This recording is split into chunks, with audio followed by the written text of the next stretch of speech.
winning an Oscar ages you. Hello there. Thank you for having me back. It's such a pleasure to be here.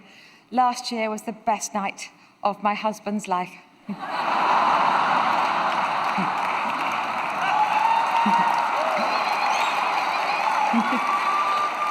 He actually says that, and I've given birth 3 times. So,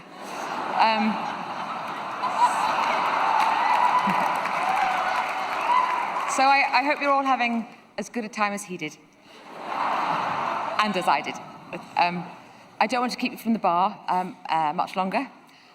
I know I'm supposed to talk about acting and find some clever thread connecting these performances, but their beauty and brilliance surely lies in the fact that there isn't one.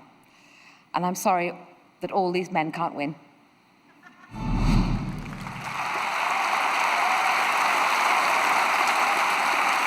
Here are the nominees for performance by an actor in a leading role. Antonio Banderas, Pain and Glory. Leonardo DiCaprio, Once Upon a Time in Hollywood. Adam Driver, Marriage Story. Joaquin Phoenix, Joker. Jonathan Pryce, The Two Popes. And the Oscar goes to Joaquin Phoenix, Joker. This is the first Oscar and 4th nomination for Joaquin Phoenix.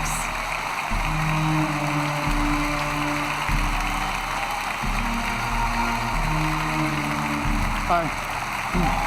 Sup? Hi.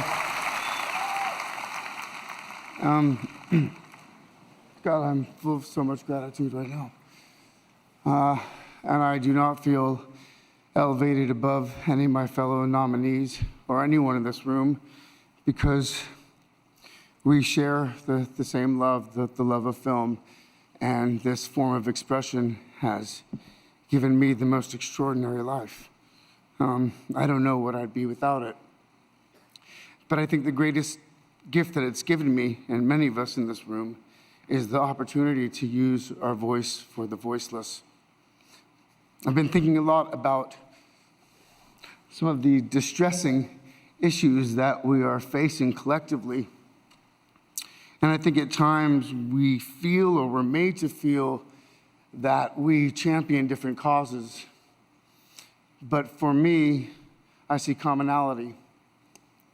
I think whether we're talking about gender inequality or racism or queer rights or indigenous rights or animal rights, we're talking about the fight against injustice. We're talking about the fight against the belief that one nation, one people, one race, one gender, or one species has the right to dominate, control, and use and exploit another with impunity. I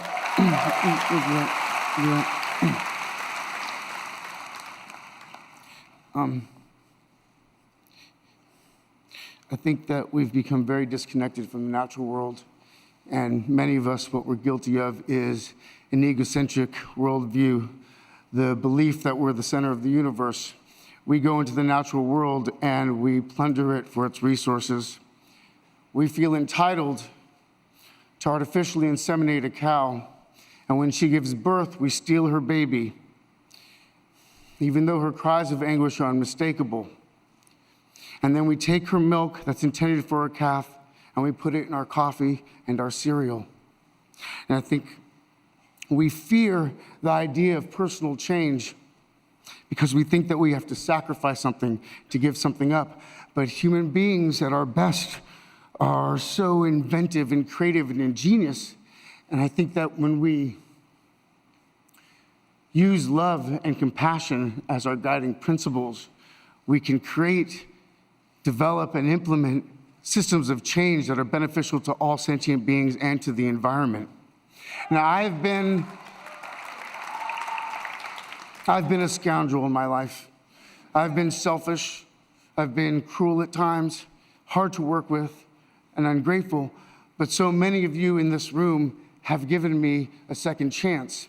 And I think that's when we're at our best. when we support each other, not when we cancel each other out for past mistakes, but when we help each other to grow, when we educate each other, when we guide each other towards redemption. That is the best of humanity.